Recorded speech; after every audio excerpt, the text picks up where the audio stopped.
Bonjour à vous et bienvenue sur la 6e étape de ce programme en 7 jours pour développer votre confiance en vous-même. Alors hier, on a vu que quand on veut atteindre un objectif, quand on a envie d'avancer dans une certaine direction, on n'est pas obligé, et c'est même déconseillé, de foncer directement vers une tentative de réalisation de ce côté-là quand on manque de confiance en soi. Par contre, il y a tout un tas de petites actions plus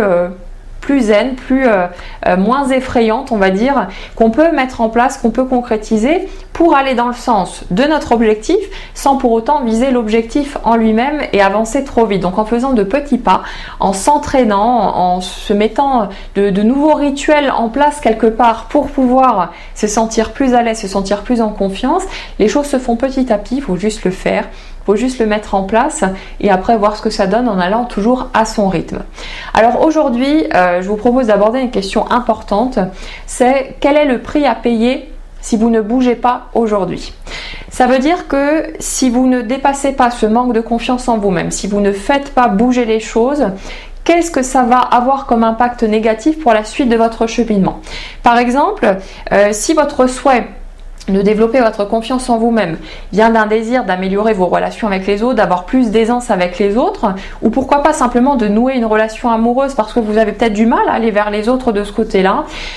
si vous ne faites pas bouger les choses, si vous ne misez pas quelque part sur vous et que vous ne cherchez pas à vous dépasser, quel prix est-ce que vous allez avoir à payer par rapport à tout ça? Ça peut être le fait de rester seul pendant encore X temps, ça peut être le fait de continuer à vous sentir mal en fait quand vous êtes en société, quand vous êtes avec les autres, de ne pas pouvoir vous autoriser à être vraiment vous-même et du coup vous vous privez de beaucoup de joie, de beaucoup d'enthousiasme, de beaucoup de belles choses et c'est un prix important. Donc on peut toujours considérer les choses sous deux angles, soit sous l'angle du plaisir, du bonheur, des choses positives qu'on peut tirer de telle ou telle situation. Ou alors, certaines personnes vont être plus stimulées en voyant les risques en fait qui s'imposent si jamais on ne fait pas telle ou telle chose. Donc en fonction de votre mode de fonctionnement à vous, ce sera soit l'un soit l'autre. Vous allez être soit attiré par les bénéfices que vous allez pouvoir tirer du fait de développer votre confiance en vous-même, ou alors vous allez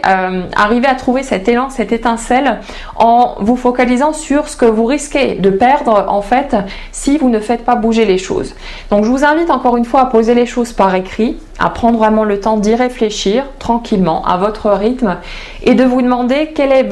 va être le prix à payer pour vous si vous ne changez pas, si vous n'évoluez pas, si vous ne développez pas votre confiance en vous-même. Est-ce que ça va vous obliger à rester dans un poste qui ne vous convient pas, à avoir un salaire qui ne vous convient plus alors que vous vous donnez à fond et que vous avez envie d'avoir une augmentation? Est-ce que ça va vous obliger à rester isolé, à l'écart des autres parce que vous n'osez pas aller vers les autres? Est-ce que ça va vous obliger à rester seul parce que vous avez du mal à entrer dans une relation amoureuse et à faire bouger les choses à cause de ce manque de confiance en vous-même? Quel est le prix à payer si vous ne bougez pas, si vous restez au stade actuel? Voilà, donc faites la liste de tous les inconvénients que vous pouvez rencontrer si vous ne bougez pas, si vous ne décidez pas d'avancer aujourd'hui par rapport à ce manque de confiance en vous-même que vous avez.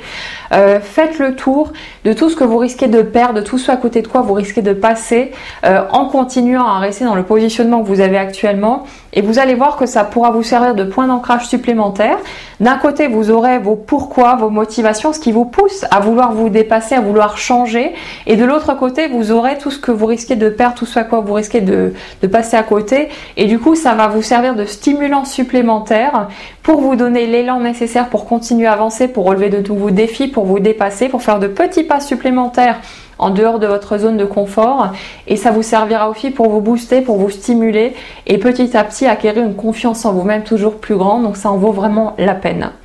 Je vous retrouve demain pour la 7e et dernière étape de ce petit programme et je vous souhaite en attendant une excellente journée.